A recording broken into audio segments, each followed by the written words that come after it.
And initially, what medicine has always taught us is that women are only different in their reproductive organs. And that's what medicine has always said. And so everything female focuses on their reproductive organs without remembering that there's estrogen receptors throughout the body. And estrogen plays a role everywhere. And so women are different actually, cellular tissue level. And I think that it's important to acknowledge this because when we look at the prevalence of certain conditions, especially constipation, migraines, anxiety, insomnia, women are always, sometimes double or 3 times as more likely to have these conditions than men. And the reason isn't because we're women, it's because we're not being treated as women. Welcome to Functional Medicine Coaching Moms podcast, where simplifying healthy lifestyle change for moms is the only goal. Hi, everyone. We are thrilled to chat with Jessica Spain-Levy, otherwise known as Nomi. She is a board-certified nutritionist and health coach, as well as a married mother of 4 boys. Jessica is also the head nutritionist at DigestLive by Organza, a company that focuses on female-specific herbal treatments developed under a team of doctors and researchers. This episode is for you if you've struggled with constipation, and I have to put myself in this category. I've struggled with this on and off since my 20s, and functional medicine has helped, but I'm still very prone to this problem, so I can't wait to hear what Jessica has to say today.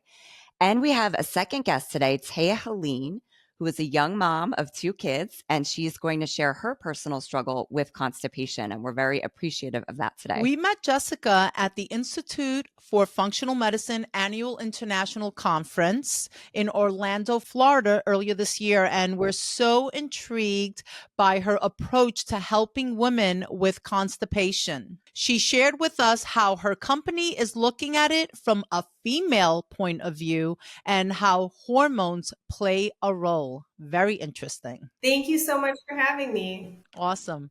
It is so great to have you on today. And this is a topic that's not discussed because it can be a little embarrassing, or like you just start to learn to live with your constipation. I know that was the case for me, that I just started to think that it was normal. So we thought today, Jessica, that we'd hear from you first to share a little bit about why women's reasons for constipation could be different from a man's, because we've never really heard of this before. So if you could share a little bit, that would be amazing. So I love talking about this topic. First of all, it normalizes it for everybody. When we look at the statistics, we see that somewhere between 20 to 30% of women deal with constipation. And why is it different than a man's? Well, first of all, we have different anatomy. Like, that's just the most basic thing. We've got a uterus, we've got some stuff going on inside. Our colon is actually about 8 centimeters longer, which means that it will take longer for things to digest. Just longer to go from mouth to exit zone. So the anatomical differences. But I think the most interesting differences that to me are the glaring overriding difference that it doesn't even make sense that it's taken us till 2023 to talk about it, is the fact that women have different hormones than men. And we know that there's estrogen receptors within the tissues that line the gut, and estrogen and progesterone both play a role in constipation. So one of the things when we look at the research, because we deal with a number of female conditions, and our first product is DigestLive and really dealing with constipation. And it comes from our CEO's personal struggles, trying to find a solution for herself. But the interesting thing is that when you look at what we call female-specific medicine, or gender-specific medicine, as the term from Marianne Legato, who's a doctor who first coined this term, it's really the idea that we have to reject what we call the bikini view of women. And initially, what medicine has always taught us is that women are only different in their reproductive organs. And that's what medicine has always said. And so everything female focuses on their reproductive organs without remembering that there's estrogen receptors throughout the body. And estrogen plays a role everywhere. And so women are different actually, cellular tissue level. And I think that it's important to acknowledge this because when we look at the prevalence of certain conditions, especially constipation, migraines, anxiety, insomnia, women are always, sometimes double or 3 times as more likely to have these conditions than men. And the reason isn't because we're women, it's because we're not being treated as women. Wow. Wow, that's fascinating. Yeah, well, we're excited that you're doing this kind of work because I think it's needed. It's definitely needed. When we look at I grew up in the Midwest, you know, can we swear? We can't swear. You know, to say the SHIT word, Yeah. like, Yeah, let You it can, rip, yeah. whatever. I know it's Yeah. funny, You're you can good. swear, but like my mom might listen. No, but you know, we can't even, we're told that bathroom humor is crude, and men are told that it's funny. And there's just a different approach. There's even studies that look at, for example, female executives. Female executives are more likely to not go to the bathroom on the floor that their office is on. Just this idea of like this privacy and like what makes me feminine, and like if I talk about this, then is it still feminine, or am I still, or is it weak that I have this? Whatever play is playing into it, it's not just the hormonal and anatomical issues or differences. It's also the fact that there's a societal sort of piece here that tells us how we have to act when we talk about these things. And so if we open this up and we talk about it, because honestly, everybody poops. Like, everybody poops. We're not pooping, that's the problem. And we have to talk about it and we have to normalize it. Another thing that needs to be talked about is when we look at the Rome criteria for diagnosing constipation, it's 3 or less bowel movements per week. I don't know about you, I want a bowel movement every single day, every single darn day. Yes. Yeah. And Yeah. that really should be the standards in terms of functional medicine standards. We're looking at a bowel movement every single day. And there's some doctors, I believe Jolie Brighton, I don't want to misquote her, but I think she even says multiple times a day if we're looking at somebody who has estrogen dominance, because we want to make sure that we're clearing that estrogen. But for a normal, healthy person, at least once a day, it's important to be having a bowel movement. So if we take the criteria and look at prevalence and we say that it's 20 to 30%, but then we toss out the Rome criteria and we actually say, but how many people are not having a bowel movement every single day? Does that number increase? Yeah. I'm sure it does. I mean, that makes sense. So many people do struggle with this. It's so true. Like the thing at work. I mean, I knew people that couldn't poop at work. Like they just couldn't do it. Like it was uncomfortable. So let's make it more comfortable. Let's make it more comfortable. Like, you know, I think like that's what our, you know, with DigestLive and Organza, the company that I work with, we've taken the conversation and made it fun. We have, I always say the fun thing about us is our taglines. We have a whole bunch of fun taglines, and one of them is have a crappy day. And, you know, get shit done. Like, let's everybody's doing this. Everybody should be doing this. And so let's talk about it. So I think a few things that I first want to hit on.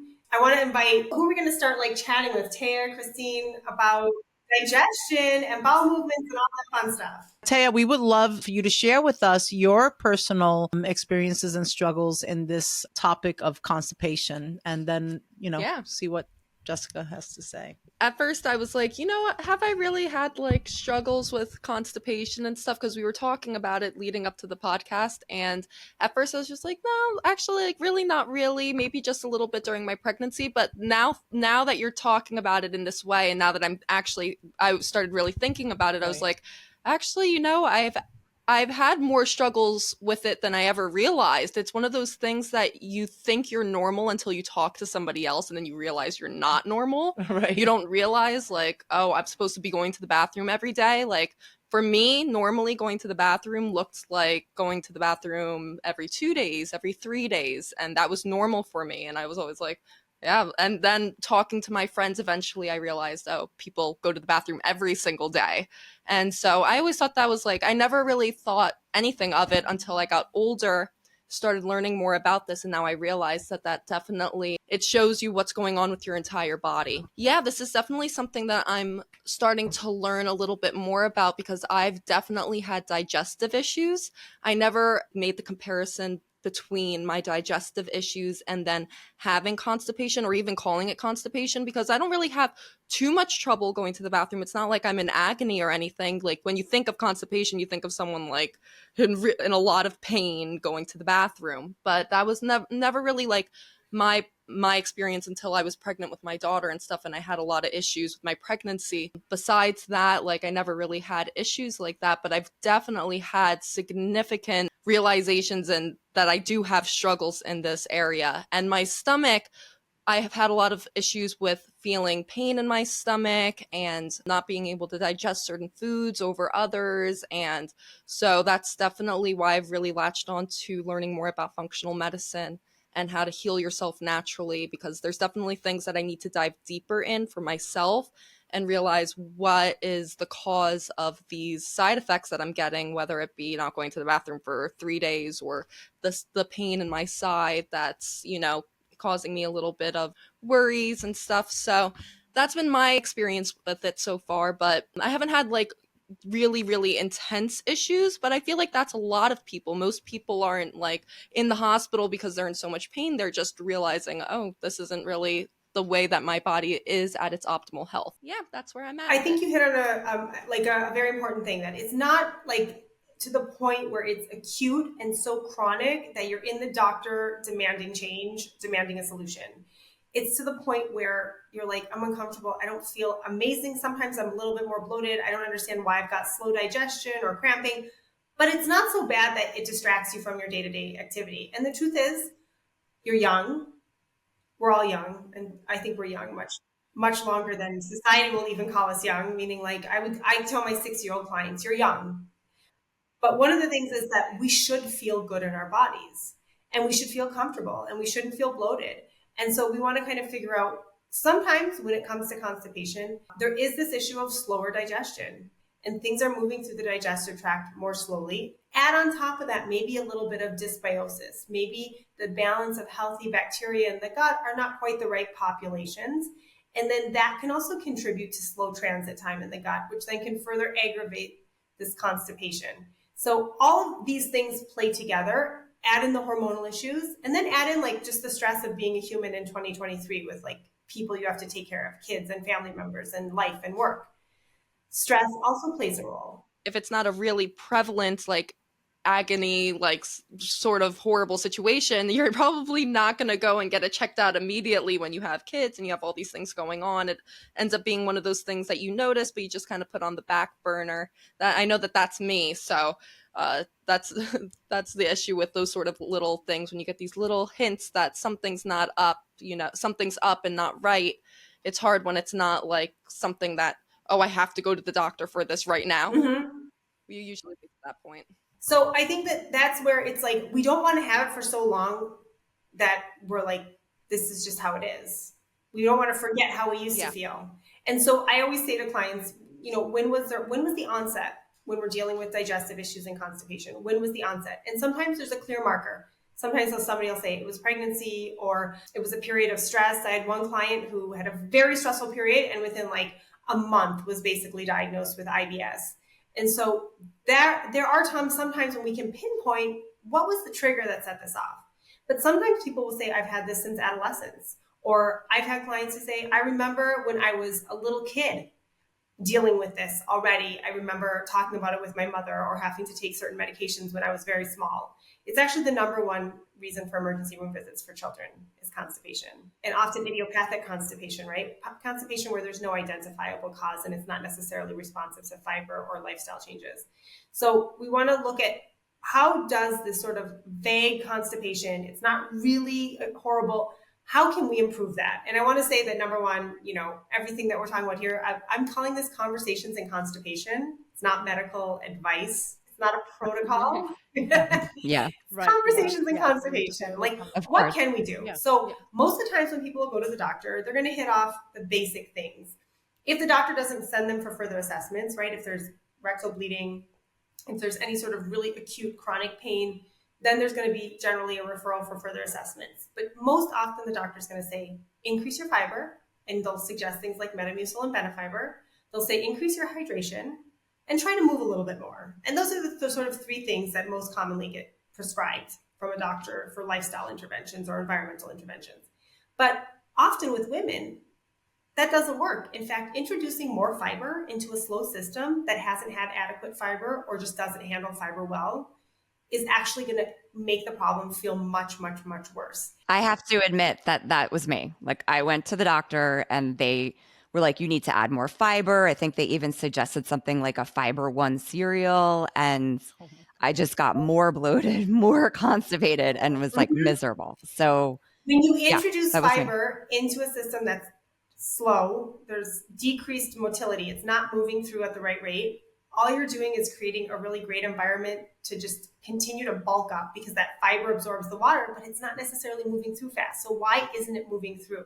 There's so many things that play a factor in the transit time.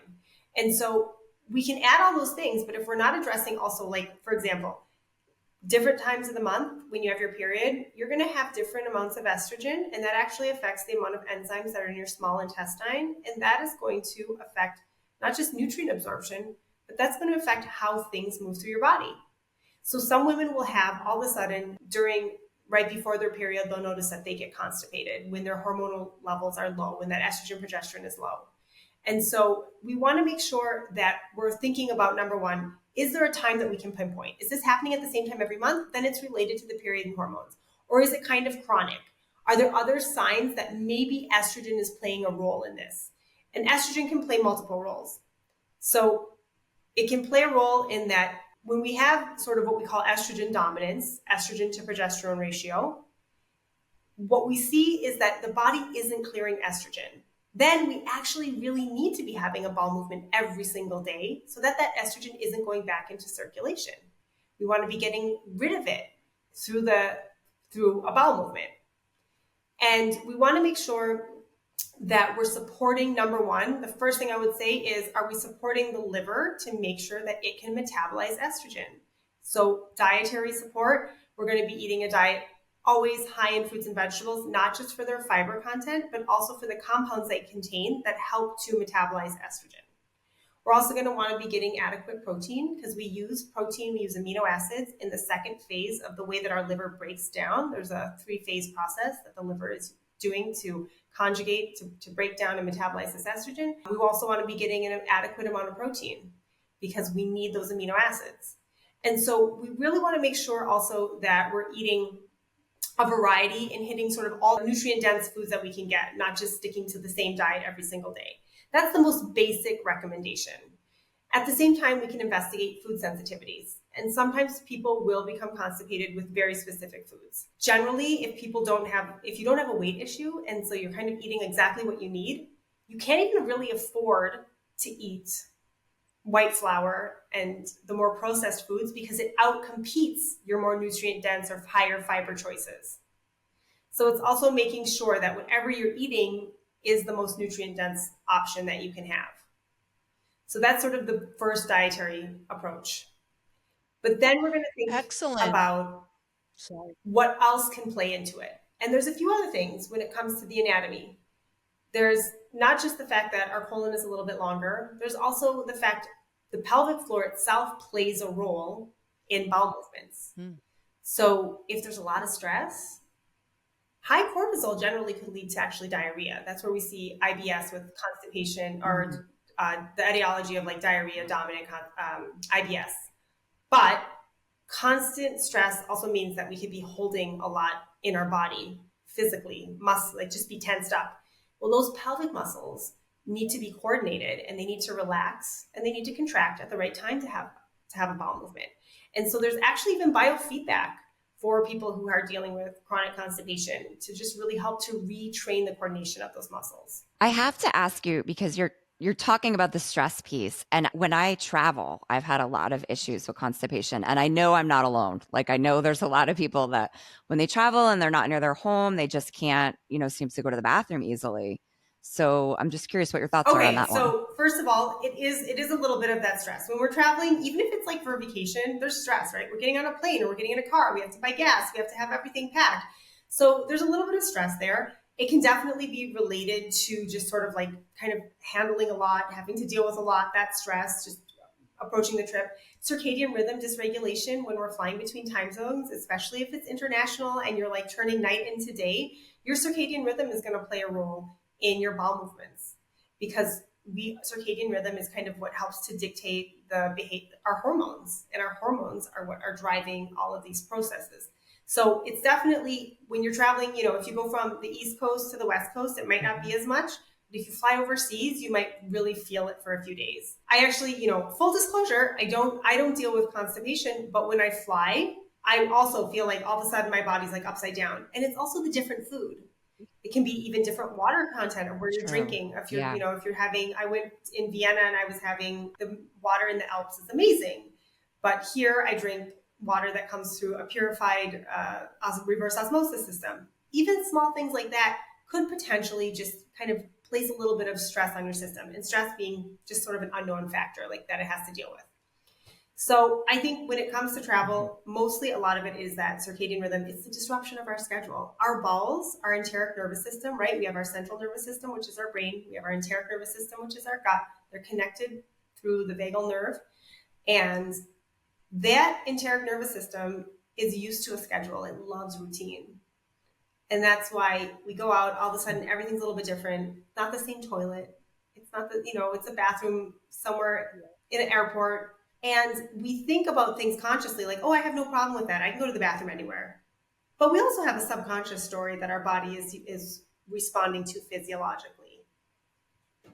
And so that can sometimes lead to a little bit of constipation. Well, thank you so much, Jessica. I'm just being mindful of our time today. And I wanted to ask you, what are 2 things that a mom suffering from constipation can do today to feel better? And I wanted to ask Taya, while you're answering that question, maybe like what was a takeaway that she got for herself from this episode and listening in. So, Jessica, what are 2 things that a mom suffering from constipation can do to feel better today? So one thing I'll say, and I've had clients tell me this, is that they will delay bowel movements because they have to stay on their kid's schedule, carpool. And I will say this, never delay a bowel movement. Wherever you are, when you have to go, go. There's communication that happens in the body internally between the internal and external nerves, sphincter nerves. There's a communication that happens. And when our body is saying go to the bathroom, but we're saying brain-wise, no, there's no time now, we can actually train our body to become constipated. So we want to make sure, do not, as moms, we're taught self-care, self-care, self-care. Like, this is the first level of self-care. It's okay to be a little bit late. It's okay. We have to make sure that we don't actually set aside our schedule that we need, our biological schedule, for our kids' schedule. So that's one thing I would say. Another thing that I would say is that with my company, we work with a specific herbal remedy that has been shown. We have a third-party efficacy study. We have a team of doctors and researchers, plant researchers from Colombia. So we have this whole great team that are using plant medicine, not over-the-counter laxatives that just create a really harsh bowel movement, not prescription medications that are really kind of a last line resort for when dealing with constipation, but herbal remedies that have been used historically and have good research in terms of safety and efficacy. And so that is one thing that I say, this isn't meant for life, right? Supplements, very rarely, there are some supplements we'll be taking for life, maybe my vitamin D because of all the times I try to stay out of the sun. But a lot of the supplements we're taking is what we're using them as like a help to the lifestyle interventions that we're doing. But it's going to be something that we're going to use for a period. And then hopefully the bowel will be retrained. I know, for example, with our CEO, and this is always like a lot of info, it's bowel movements, but we're talking about my boss, but the woman who developed our product with our team of researchers, like, this was the solution that she made for herself.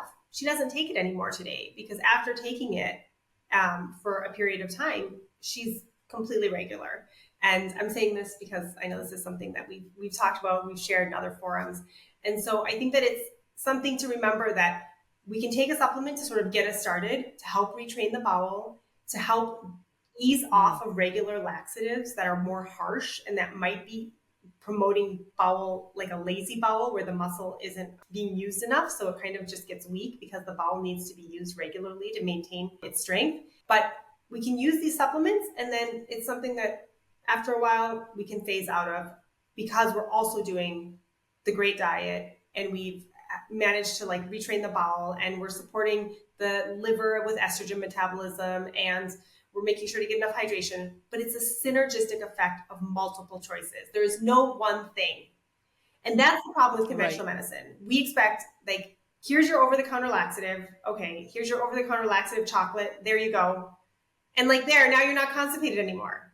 But actually, it's going to be like the 4 or 5 things that you're doing in tandem regularly that are going to support you long term. Wow. And sometimes those ways that the laxatives, the conventional medicine sometimes doesn't even work, because this woman that I work with tried some laxatives and it made her so sick. She was in so much pain. She didn't really know what was really wrong. She just figured she was like backed up and stuff, but she took one too many of those laxatives and she was just in so much pain. She ended up not going to the bathroom for 2 days, and that's not normal for her. So it was very interesting for me to hear that, and then knowing I was coming on this, because I was interested to see with like, that's what people do. They take a laxative if they have bathroom issues, and that's been always like the quick easy fix. Yeah, but that even in itself might not actually be a fix. It could make the situation way worse, just like fiber.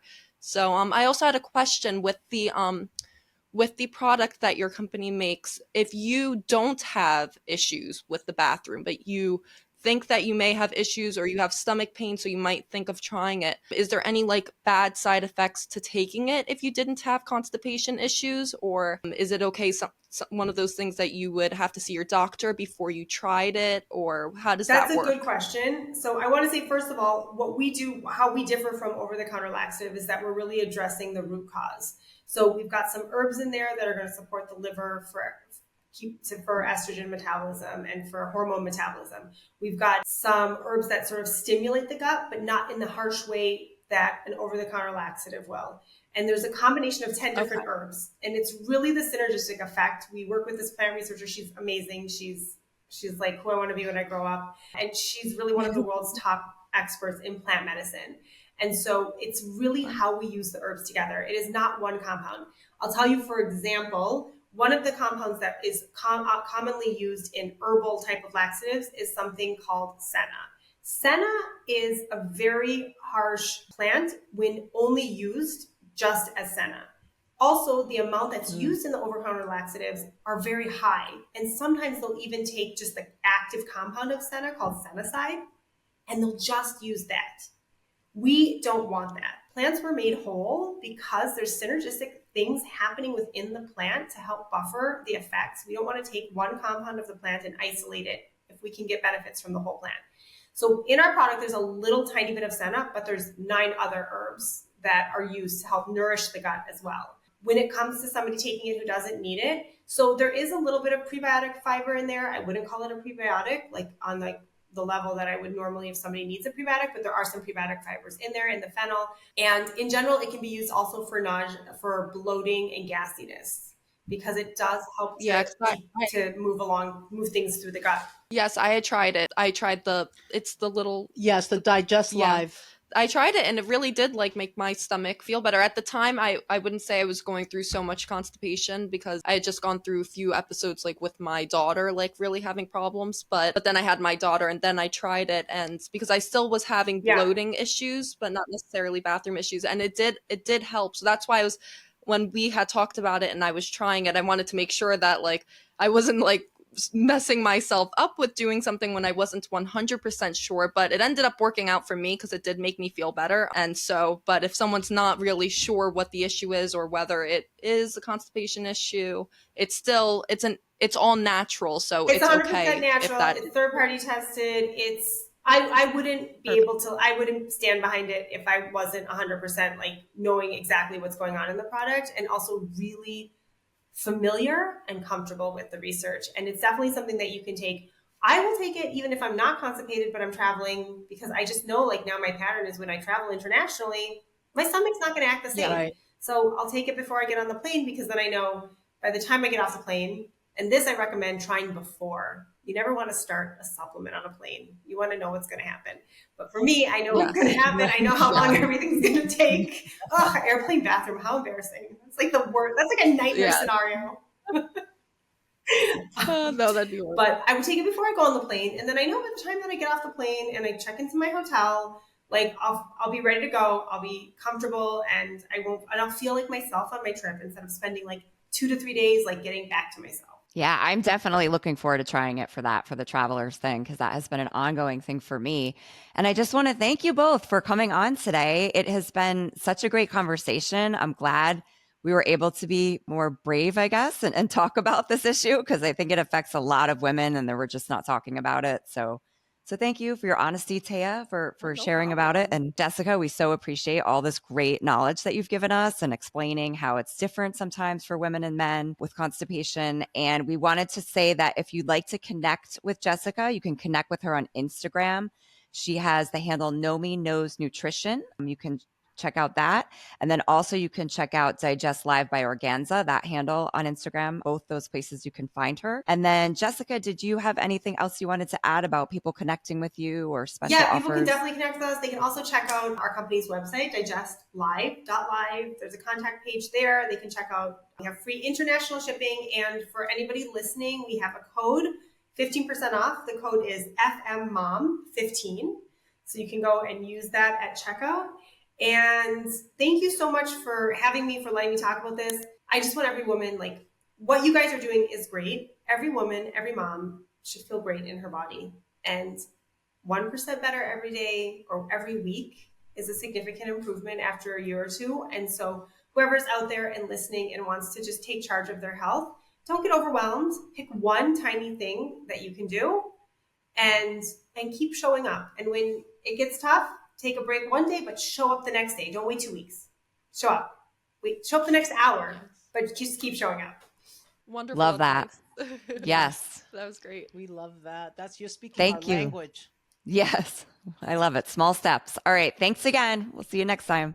The information provided in this podcast is for informational purposes only and is not intended for the purpose of diagnosing, curing, treating, or preventing any disease. We are functional medicine certified health coaches and not licensed medical professionals. The opinions and advice of guests are their own and also not considered to be medical advice. Always consult with a healthcare professional when making any healthy lifestyle changes. We would love to hear from our mom community. Any wellness topics that are high on your list, please DM us at Functional Medicine Coaching Moms. We can also be reached via email at info@functionalmedicincoachingmoms.com.